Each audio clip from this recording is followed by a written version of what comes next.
This is Tehachapi. Sit back and relax as Key, Corey, Greg, and Ashley talk about what's happening in and around Tehachapi. It's Tehachapi time. Key Budge, Corey Costello, Greg Garrett. Today, guys, thanks for coming in. Hello, Key. Thank you. Today, we have a special guest, another downtown business owner, Nannette Keller from Nannette Keller Boutiques. Nannette, welcome.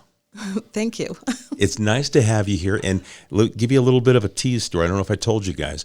I went in and saw Nannette, and I was waiting for her at the counter while she was dealing with one of her customers, and I just mentioned podcast, and one of her customers was there at one of the sewing machines, and she goes, Tehachapi, Nannette, you have to do the show. And that was Jane, and she said her and her husband Jake listen to the show all the time, and so Jane put pressure on you to fit in this seat today. So we do have listeners. We do. Oh, Jane and Jake. So, so they were. Jane was very excited about it, and really was like, "You got to do it! You got to do it!" How'd that make you feel? It made me excited. I didn't know people listened to it. That many people listened to it, so I thought it was really neat. She was really excited. So we have an international audience, Key. I'm not sure how many international. Well, but the commuters in and out of Tehachapi, that was our target audience to start with, right? And now we have a downtown business owner that we want to showcase the economic part of, and that was the goal, right, from the very beginning, to talk about events and economics and the different things that are happening in Tehachapi. And the stories of the folks, too, behind the businesses, because we see signs, we see window displays, but it's great when you have that personal attachment, and I think a lot of the time it makes you more willing to go in and purchase something because you know the person behind who it's helping and that sort of thing, and then you just have a more sort of personal feeling with the business, especially downtown. And there's those, we connect, and we're all neighbors, and I think that's part of it. And just talking to you, Nannette, before we started recording, you shared some of your backstory that we want to share because it's really fascinating, and that's going to help people connect to you and go, oh my gosh, I had no idea what we had here in downtown. Yeah. So let's talk a little bit about your business and what you have at Nannette Keller Boutique. Well, in the boutique I still have a lot of product that I've made myself. And then besides that, I've met a lot of people at the shows when I travel to the shows. And so I'll buy select certain things that I keep in my store. So I think the pick of my merchandise is really different than a lot of other people would have. And then besides the clothing that I have in my store, I also offer sewing classes to children and adults. Even this last year, I had between 65 and 70 students that I saw every week on a weekly basis. So with that, when we talk about the things that you offer and you make. So now that leads us into your designing background, because that to me, when you started to talk about, how you grew up and what you did and how you put yourself through school, let's talk about you and what brought you into the design world. Okay. Well, ever since I was 5 years old, I would walk around and tell everyone I wanted to be a designer. I used to make clothes on a little toy crank-up machine, and I would get scraps of fabric from my aunt, and I would make these clothes, and then I'd walk up and down the sidewalk with whatever I made. And my mom would ask me very politely to try to do that in the backyard because I think she was embarrassed. But I knew if anyone asked me what I wanted to do, I was already telling them I wanted to be a designer. But when I was little, I didn't know there was such a thing as designing clothes. So I told everyone I was going to be a Barbie doll designer. And then, but as I got older, when I went through, high school and worked with the teachers and the counselors, they helped me. And I applied to the Fashion Institute of Technology in New York City and was accepted and actually went to New York when I was 17 years old. And my family was really poor. I came from we were seven kids, seven kids in a little teeny house. The house was probably only about 850 square feet. Wow. And that's kind of how I grew up. We didn't have a lot of money, so I had to save my money for college. So I started when I was probably 10th grade in the summer, started working part-time jobs, and then I was working jobs all over the place. Actually, I was working at Dow Chemical because I'm from Michigan. I was working at Dow Chemical as a secretary and saved every penny, never spent a penny, and put myself through college, through New York.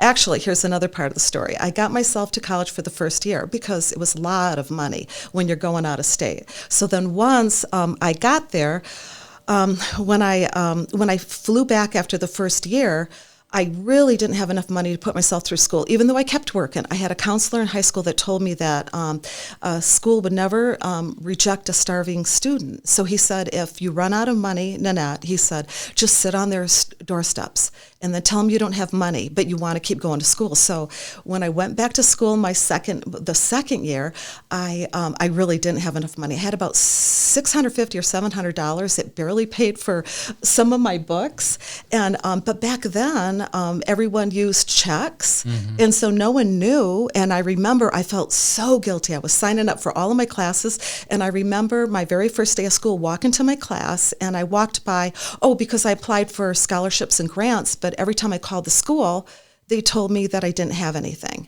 So I flew back to New York for the second year. And so while I'm walking to my first day of my first day of school, I remember seeing the financial aid office. So I told my roommate, I said, hey, I'm going to go check this place out and go see. So I walked in there and I said, by any chance, do you have any information at all, for school? Because I applied through the summer. And she went in the back room. She comes back with this massive folder. And I had scholarships from the school, grants from the state, loans from the school. I had more money than I needed to get myself through school. And I couldn't believe that I even got there, and that I took that flight because they told me the money wasn't there and school was starting. So anyways, that was a story, and that's how I started. So I knew I was supposed to be there. Wow, what a story. Awesome. So instead of selling lemonade on curbside, you were actually designing clothes for Barbie dolls, and it's now translated into a giant business. Let's talk about a little your history, how you ended up in Tehachapi. We were talking about Fillmore and LA and different things, factories and employees, designing and making clothes for major department stores. But now you're here. So let's talk a little bit about that. Yeah, okay. So, when I was in school, when I was graduating, I graduated at the top of the class, and I was very serious. It was really hard for me. Back then, it was so difficult. But anyways, I graduated at the top of the class. I was offered jobs when I was in New York City, but I was afraid. I think I'm more of a country kind of person, so I like small towns, and so I just really wanted to get out of there. So I drove with my friends to LA. And I just said, I'm going to work in LA. And I sent out a lot of applications, got my first job. I was working in Beverly Hills, and I was designing uniforms for, hotels and restaurants. And I did that for probably 2 years. And then I was helping another woman that was actually a designer downtown LA. She needed help, and I was helping her for free.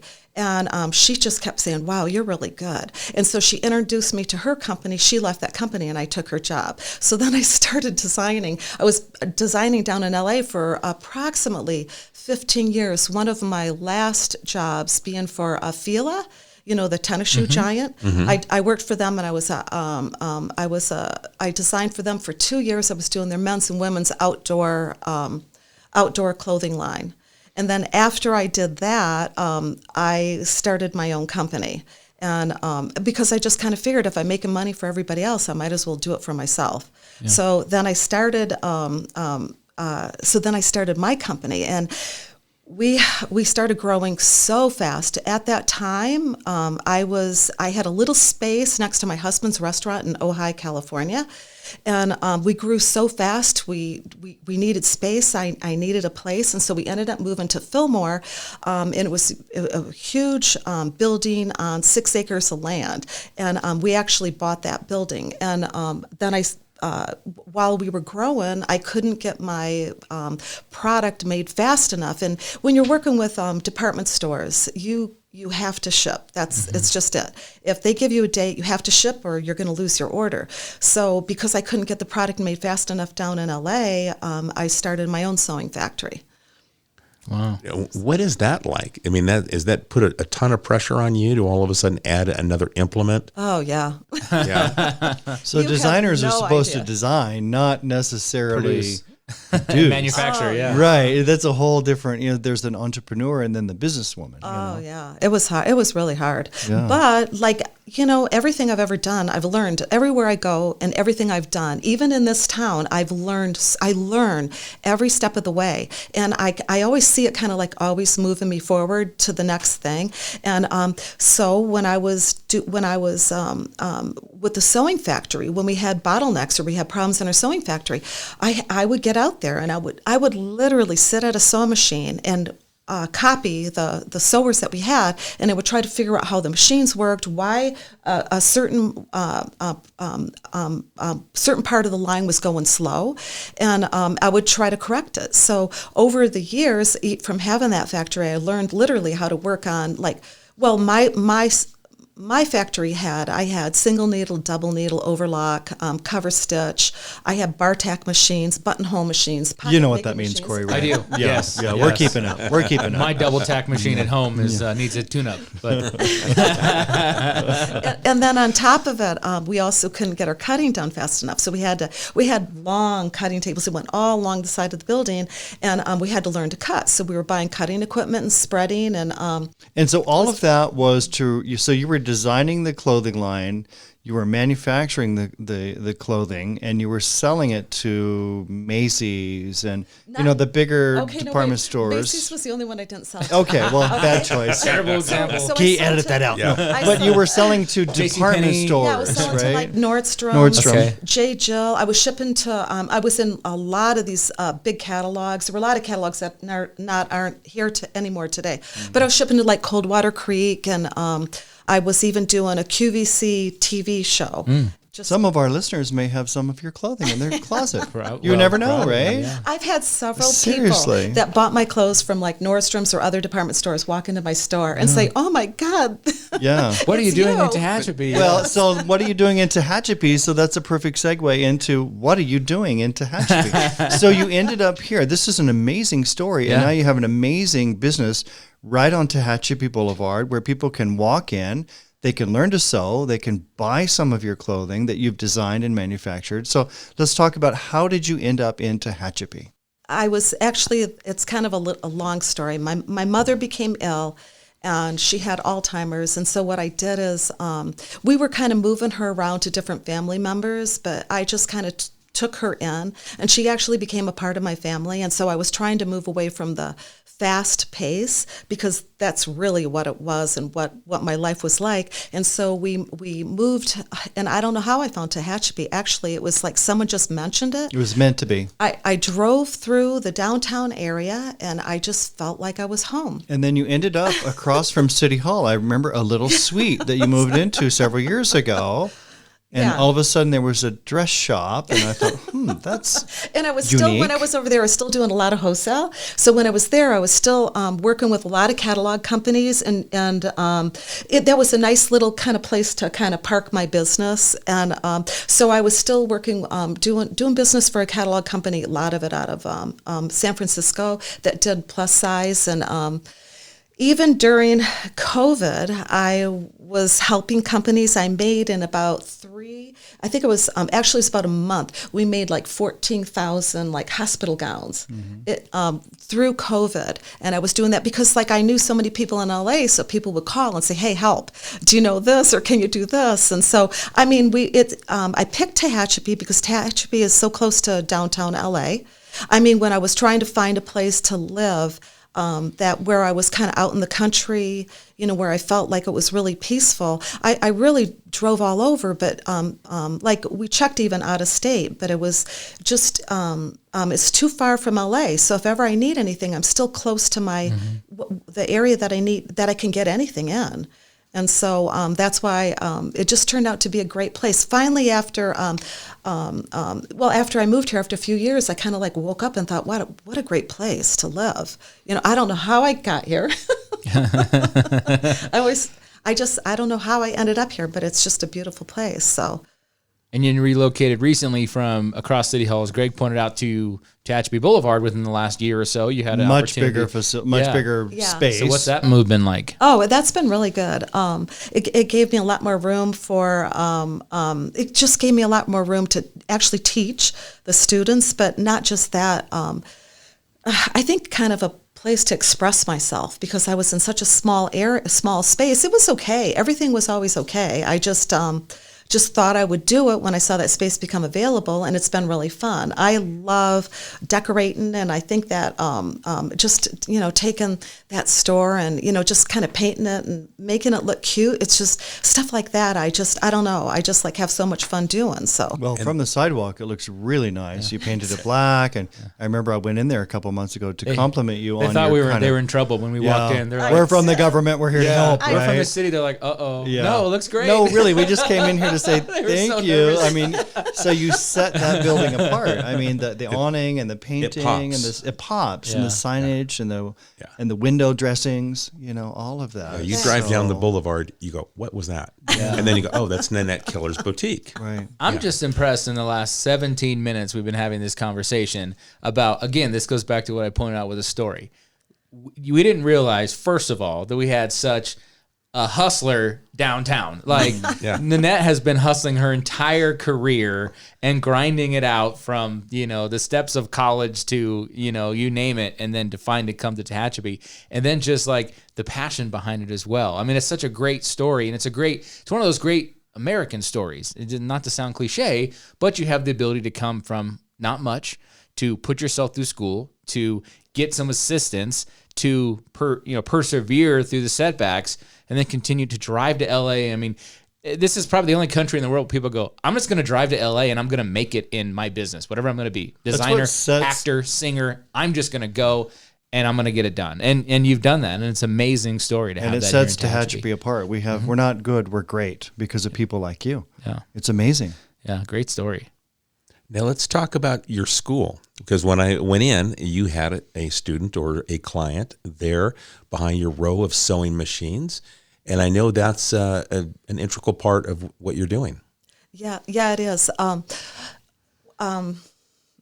had I think it was 5 years ago, I had a woman come in that her children were at one of the charter schools, and we were just talking, just chit-chatting in the store, and then I told her that I used to have a sewing factory, and she said, wow, would you ever be interested in teaching the children sewing here?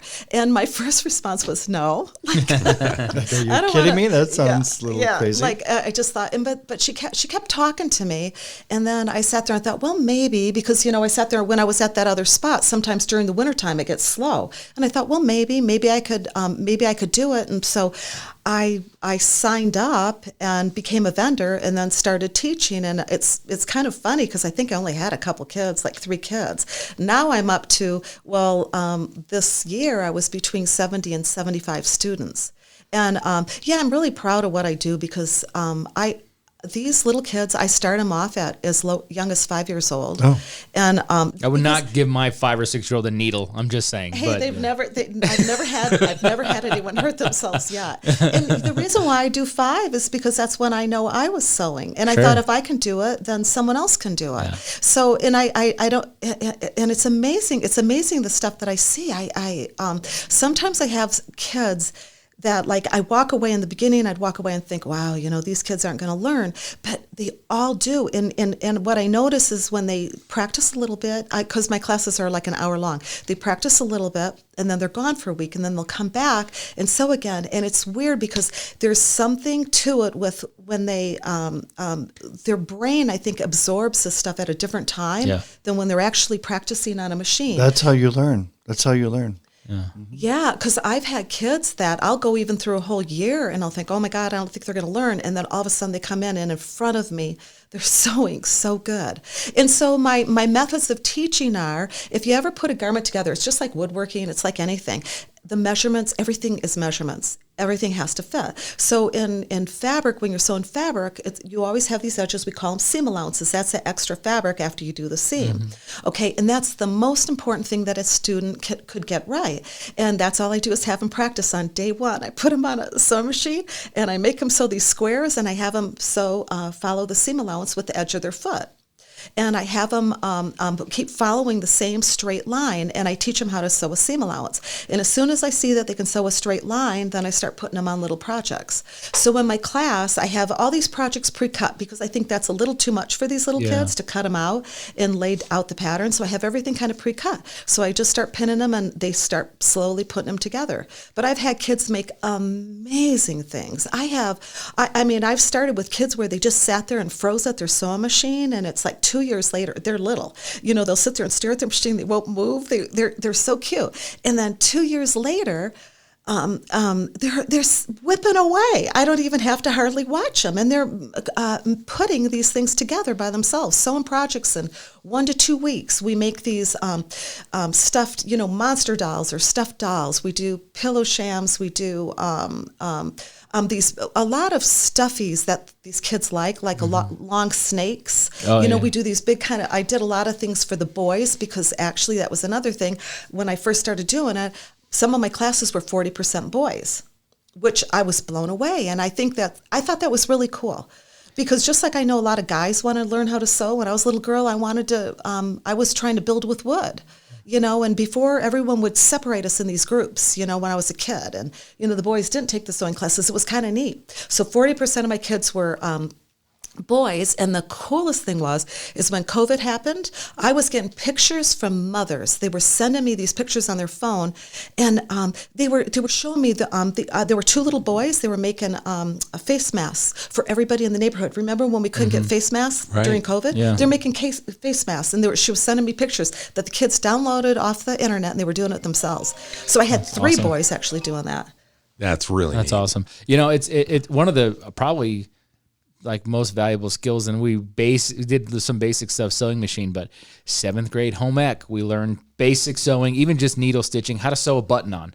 I still to this day, I'm the button sewer in the family because my wife would be like, can you sew a button on this? Yeah, and I'll do it by hand from what I learned in home ec class at 13 years old, and basic stuff with the sewing machine too. And, growing up, my mom made a lot of our clothes. Buy the patterns go to the fabric store, buy the patterns, and her and my aunt would make clothes for me and my cousins because we didn't have a lot of money. And so making clothes was a thing. And I'm glad to see people are still interested in doing some of that. Oh, yeah. I think it's really neat because they're not being taught that anymore. Yeah. So I think it's like, it's like a lost art. That's very cool. And so the items that they're making, they're taking them home, right? You're not selling them. Oh, they're taking it home. No, but I didn't know. I just not a sweatshop. No, but do you know what I did do? I did do during Christmas is we made these really cool Christmas stockings, real decorative, and I hung them on a Christmas tree. And then we put little notes on all of them, and that the students made. And then when customers came in, if they bought them, would have little envelopes, and they were for the students. Oh, nice. That's super cool. It was so cute. I remember. There was a little boy, Gabriel. He just barely started sewing, but they were both really good, him and his sister. And he was really young, and he sold his Christmas stocking for a customer came in, and when they knew the kids were doing it, they would just tip him. So the lady gave him $50. And I waited like all week to give him his money. It was so cute. Wow, that's cool. Yeah. Now, have any of your students do they have visions of becoming a designer themselves? Are you seeing that? I have. Yeah. I have. I've had a couple of them come in. I even had a boy come in from high school. Now he's not taking, he took sewing for like maybe almost a year with me, but he came in from high school with another guy, and they were both real big, real tall. And the other guy was buff. He looked like a football player. And I think you actually know who you're talking about. Yes, they are athletes. And that I think one of them was a scholarship recipient, and they said they want to be designers when they want to have their own clothing line. And to know the business from top to bottom to top, right? Yep. It's smart. Yeah. Wow. That's awesome. And so it's not just sewing. I mean, you actually still design and sew and sell a clothing line in your store, right? I do it more. Mine's simpler now because before I used to sell wholesale. I used to have 13 road reps, and I had a showroom in New York and a showroom in LA. And I used to sell like big time then. And now it's like more simpler stuff. I don't I'll put like little things on the internet, not big things, because I have to tell you, when I was doing all of that, that was like really hard. A lot of work. It's a lot of work, a lot of work, enough to make you sick. But your boutique is full of items that you can go and browse and Yes. and buy something for yourself or gift. I mean, it's kind of overwhelming, quite frankly, the quality and the way it's laid out. I mean, it's really professionally done. Thank you. Yes. Yes, I still do. I still do a lot of stuff like one of the things that I used to do is, in the garment industry, which I didn't mention, is I was a garment dyer, and everyone kind of knew me for this. I was actually known for jackets, like doing really unusual jackets. And what I used to do is I'd take all different fabrics. I would buy my fabric raw. So a lot of times the shrinkage would be like 20% in the length and maybe 15% in the width, a lot of shrinkage. I'd buy all my fabric raw on these big, huge rolls. And then I would, if the fabric shrunk similar, I would piece those fabrics together. And so would sew them together with all cotton thread, and then I'd send them down to the dye houses down in LA. And so my stuff was always real unusual, different from everybody else's. And so out of all the garment dyers down in LA, I was probably the only one that did that kind of crazy stuff. Everyone knew who I was. When I used to walk the shows like in Vegas, I would hear people say, "Oh, there goes the jacket lady." Like that's how they all remember me, because my jackets were always really crazy. And that was another one of my tricks. So China wouldn't copy my stuff is I found a guy that would make buttons for me, and he lived in Ojai, California, and he worked with metals. And he used to do metal buttons and earrings for St. John Knits. So he made my buttons for me. I would do really weird things, like I'd take a piece of shape or something, I'd go outside with a hammer, pound it up, and then put 2 holes in it and say, "Here, I want a button like that." And so that's that he would make them for me. And then I remember running into some of the big buyers. I remember running into one of the head buyers in New York, and she would say, "Nannette, the only reason we can't make your stuff in China is because of your buttons." Well, is that a problem? Is that like basically international, whether it be China, whoever, copying stuff and a big issue, just flat out stealing it? All the time. Wow. All the time. They'll take your garments, they'll want you to ship garments, they'll just copy them, and it's like you could be designing and doing all the work for nothing. So, yeah. So so that's why I did my garment dye. Yeah. Because I would use like about 5 or 6 different fabrics in one garment, because normally when you buy wovens, and I worked a lot with wovens, normally when you buy wovens, you have to buy, it would be, if you buy a color, it'd be anywhere from 12,000 to 6,000 yards. And that would be for one color. So when when they would look at my product, they would go, "Oh, they couldn't copy it because I would have 5 or 6 different fabrics." They're not going to buy, thousands of yards of every single color that I have pieced in a garment. Yeah. And so that's why I did it. It's very hard to do, but I was really good at it. You outsmarted them. Yes, I outsmarted them. Yes. Awesome. And then plus 2, when they dyed, I also tried to figure out all the dye processes, because when you walk into the dye houses, they hide that stuff from you. They really don't let you go in. It's all it's kind of like information they don't want you to see. They don't want you to look at what dye products, what chemicals they're using or anything. And I kind of copied. I watched, and I would ask questions all the time, like how they were doing it, and I figured out how to dye stuff by myself. Okay. So years ago, my husband helped me do it. He took a bunch of washing machines and took timers off and retimed them, and I was actually dyeing them in my machines, using all the same processes. But now I'm doing something different, and I've been doing it in Tehachapi. I actually dye sometimes with the Tehachapi snow. I will use, I'll soak them in a solution, and then I'll let the dyes sit on top of the garment, and I'll just move them around until I get what I like, and then and that's how I'll dye some of my own individual garments. So, and they're with the professional dyes. It's just the same dyes that the dye houses used. I just kind of figured out how they do it. Huh. So this is not your tie dye that you have in your closet, Corey. I have a couple I love tie-dye. I know you do. I know. I do. I love tie-dye. Sometimes you wear something pretty loud to City Hall, but Right. You see me on the weekends. You'll see me in a tie-dye shirt around town. No shame in my game. Yeah.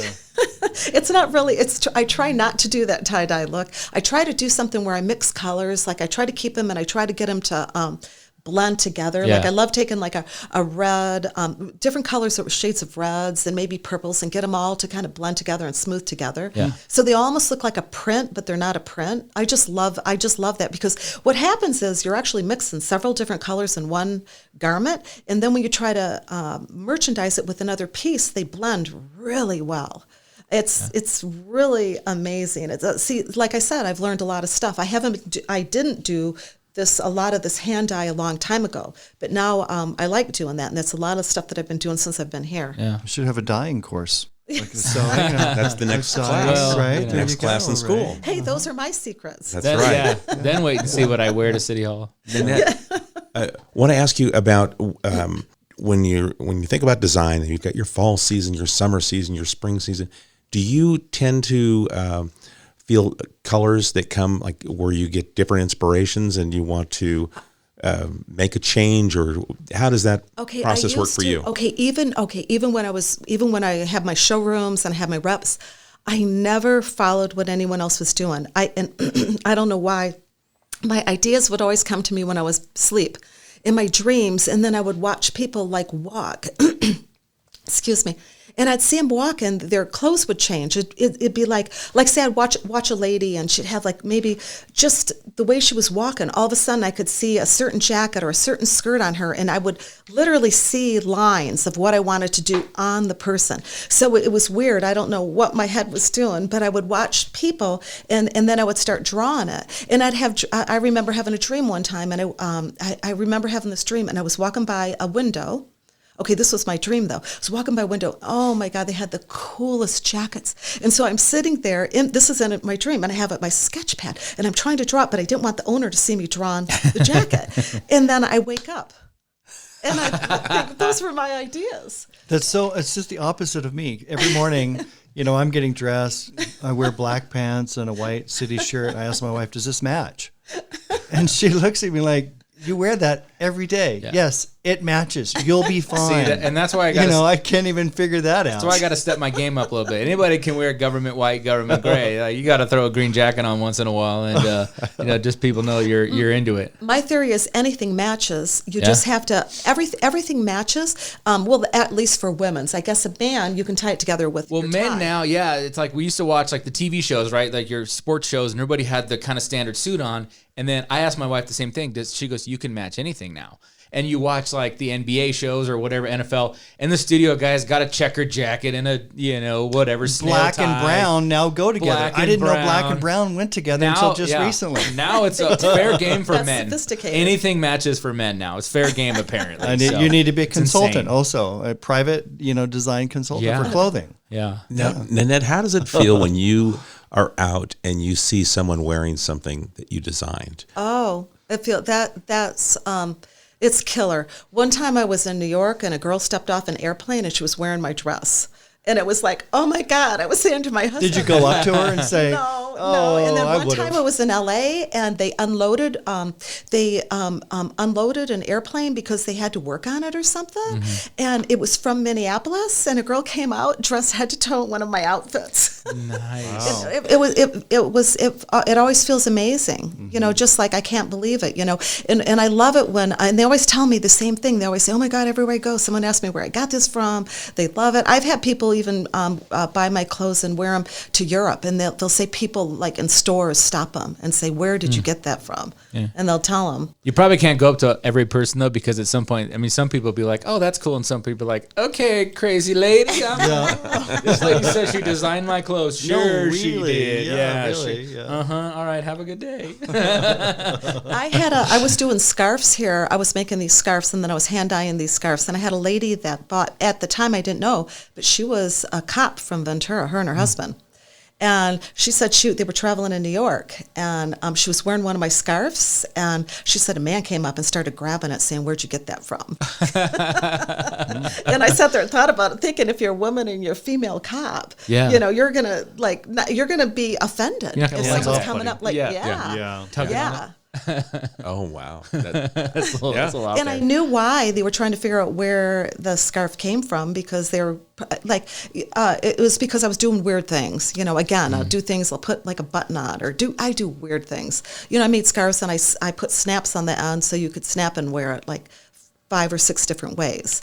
But then you can put the snaps back together, and it's just a regular scarf. So I do just like I'm always doing crazy things. I always try to think out of the box of what no one else is doing. Yeah, shake it up. Makes up. it unique. It's cool. That's your style is that you envision this, and then you make it happen.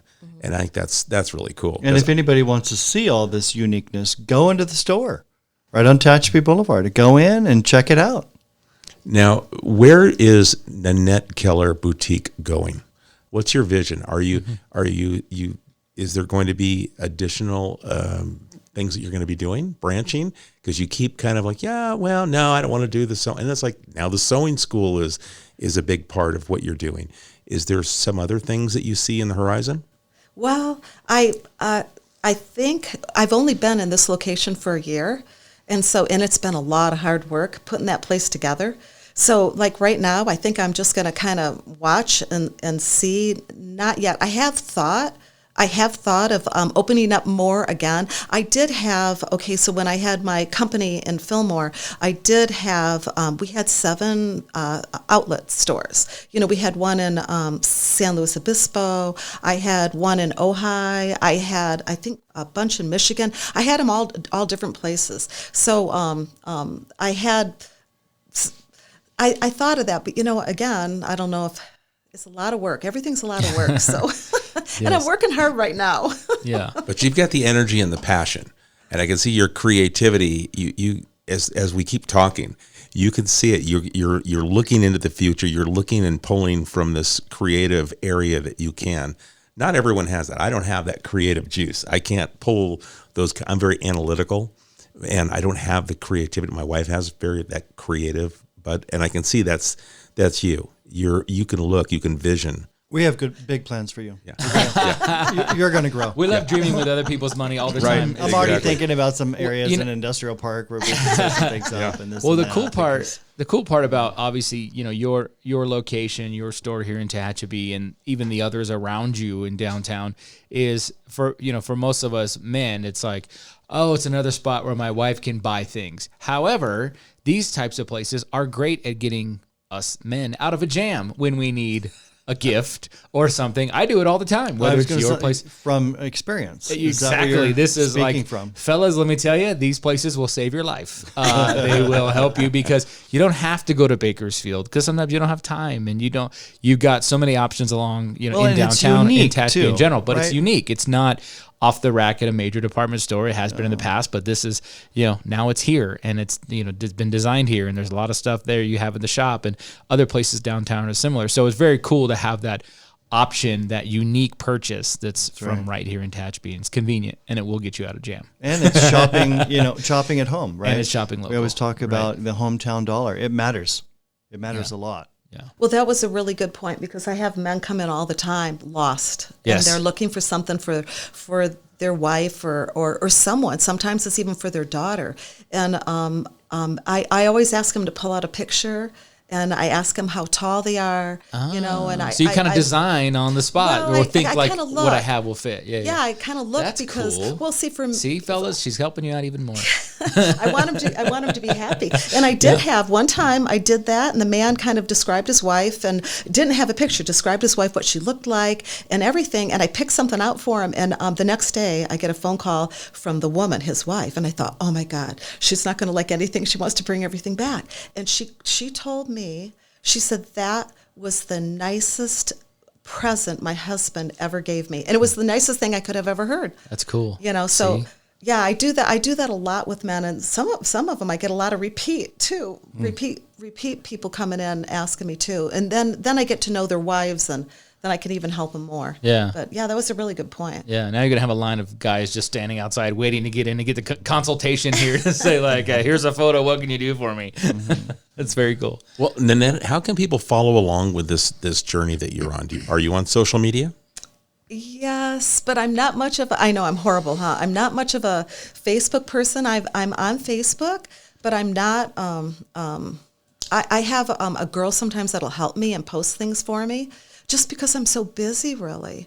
You know what I mean? I know I'm bad in that area. But, they can see pictures of stuff that I'm doing. We're always posting stuff that we're doing, new things in the store. And then is that Nannette Keller Boutique, or what's your Facebook? Well, the website is NannetteKeller.com. You can find plenty of stuff on the website. A lot of stuff I'm just kind of looking right now, and then some of the social media is linked to the bottom. Yeah, thank you. Yeah, in my sewing classes, the sewing classes are under Tehachapi Sewing and Design on Facebook. That's what it's called. Yeah. So if you just type it in full, Tehachapi Sewing and Design, that's I have that on a Facebook page. And the Facebook is facebook.com/Nannette Keller Collection. Okay, great. Yeah. And then so your business is at 112 East Tehachapi Boulevard, so you're right there near Green Street, and you've got some other neighbors in our antique row. Mm-hmm. So it's one of those great places that you stop downtown, you get out of your car, you walk, and you browse, and you step into your store. Your neighbors are an antique shop, so it's a really cool feel when you go downtown. Another nice addition, another jewel in our downtown Tehachapi. Yes, the antique stores are really cool. Mm-hmm. Yes, and the store next to me, Karen's shop, she always gets unusual stuff in there. Mm-hmm. As a matter of fact, a lot of the antiques that I use that I've decorated my store with, I've gotten from her place. So I like taking really neat antiques and painting them or doing something crazy to them. Very cool. Well, is there anything that we haven't asked you? I know you started to tell us about the two high school guys, and we kind of went in a different direction. And you were about to talk about them wanting to be designers. Was there something more to their story? No, they were. One of them was just sewing. When they're adult, they're all involved in their high school classes more, and so I see them for little bits and pieces. No, but I have had a lot of little students that that's their dream, little teeny kids, and it's kind of neat that I'm there, helping them. It's really neat. No one taught me. My mom never. Could hardly read the patterns to tell me. I mean, she could read them, but she would just say, "Oh, I don't want to do this." And so, see, that's another story too. When I was little, I was sewing on that little crank sewing machine. Remember, I told you that? Okay, so then I started making a lot of clothes, maybe more for myself, and I started sneaking into my mom's bedroom, my mom's and dad's bedroom. And that was the coolest thing about my parents. They never stopped me. They never said anything or go to bed. And I remember one day I was in their bedroom because I had school the next day. I went to a private school. We all had to wear uniforms, and so I hated that. But every once a month they called it color day, and we got to wear whatever we wanted. Okay, so I wanted to make a new outfit every time, for that day, because everything else I had were hand-me-downs. So I remember always sewing on my mom's sewing machine. I'd sneak into her room, and I remember one time up till 4:00 in the morning, and then. But I got my outfit done, and I remember being really tired. I was going to school with my new outfit on, and I think at that time I was around maybe 8 or 9 years old. I was really young. Wow. And then when I came home from school, the sewing machine was in my bedroom. That's great. I'm just kept your mom and dad up all night long. Yeah. But see, they never stopped that machine me. is just doing its thing. I'm just impressed that 5 years old, you said you knew you wanted to be a designer. Like my 6-year-old the other day wrote a thing in class, says he wants to be a storm chaser when he grows up. So I got that going for me. I'm still trying to figure out what I want to be when I grow up. Yeah, right. I was like, storm chaser, that could be cool. Yeah. Well, Nannette, welcome to Tehachapi. I mean, having your businesses here for the last couple of years and where you're going and just the unique look that you have. And if you haven't been in Nannette's store, we invite you to do that, because you do step in and you go, wow, there's a lot there. And then you've got your row of sewing machines back there for the students. And it's just a very unique atmosphere once you walk in. Mm-hmm. So thank you for choosing Tehachapi to call home. Thank you. All right. And Corey, again, do you have the social medias handy? Yeah, it's just facebook.com/Nannette Keller Collection, and their website is NannetteKeller.com. Perfect. So, yeah. Nannette, thank you for taking the time with us. Okay, thank you. Yeah. All right, folks. We appreciate the time you spend with us. Greg, Corey, anything in closing? We're good. Thank you, Nannette. Just a Tehachapi, an American success story. So exactly. Happy Love to share it. I mean, I can see the movie that's coming. It's right around the corner. If you've got a thought, question, if it's something for Nannette, you can send it to us at media@TehachapiCityHall.com.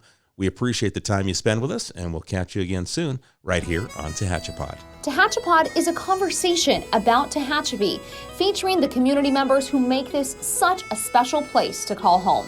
If you have a question or a thought you'd like to share, email media@tehachapicityhall.com.